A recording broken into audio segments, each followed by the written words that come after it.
Hi everyone, and welcome to another episode of Star Wars Out of the Box with me, Dill Streep. Each episode I'm going to be reaching into this big box of old Star Wars toys, books and memorabilia, grabbing something and chatting about it, its place in Star Wars and what it means to me. Let's see what's in the box today.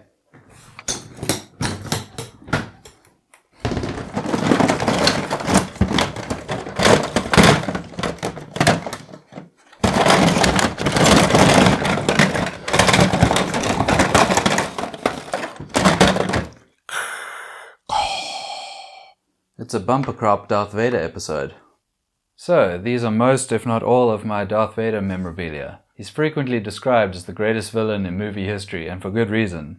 With the physique of David Prowse, a weightlifter and bodybuilder, the face of Sebastian Shaw, and the voice of James Earl Jones, his evil presence on film is undeniable. Let's take a look at all these items.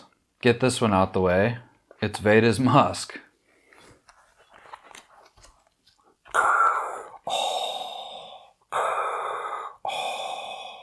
I find your lack of faith disturbing. We would be honored if you join us.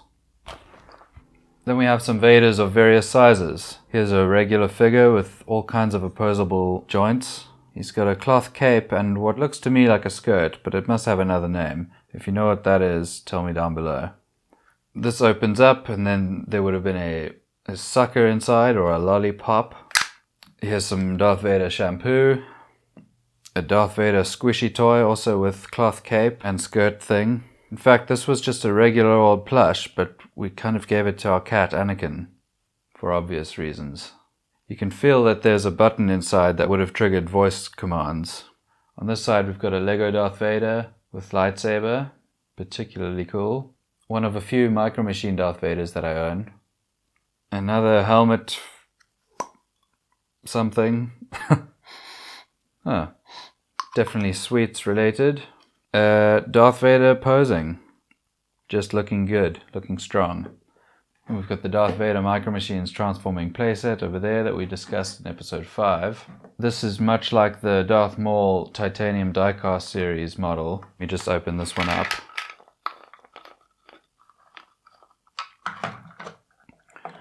As you open that up, you can see he's got saber in hand, another cloth cape, some really old elastic. I don't know what it is about elastic that with time it turns into dry pasta, but that's out. It's actually in a more of a chrome design on this one, which is nice.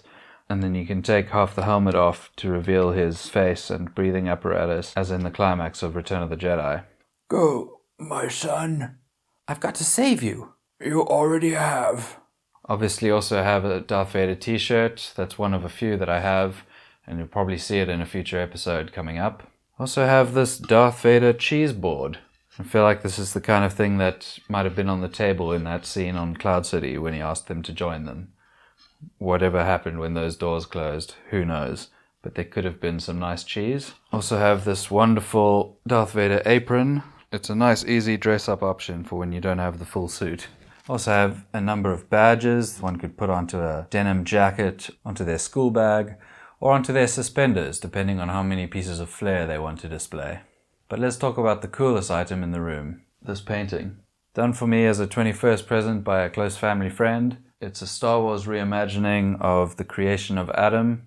I love it, it's completely one of a kind, and it has pride of place on the wall in my office. So that's all my various Darth Vader memorabilia. I hope you enjoyed this kind of different episode of Star Wars Out of the Box. I'll probably do the same thing with other ships or characters. For example, I have tons of Millennium Falcons. If you did enjoy it, please remember to like, subscribe, and hit that bell for notifications. For Star Wars Out of the Box, I'm Dill Streep. Goodbye. He's frequently described as the greatest villain in movie history. What else? What else do I say? That would have triggered voice commands. For example, oh, that's the wrong panel. It's actually in a more of a chrome design on this one, which is nice. And then you can remove the top of his helmet like Luke would. Oh. It's got a strange little bit of plastic Like a little wig. Take that out, I think.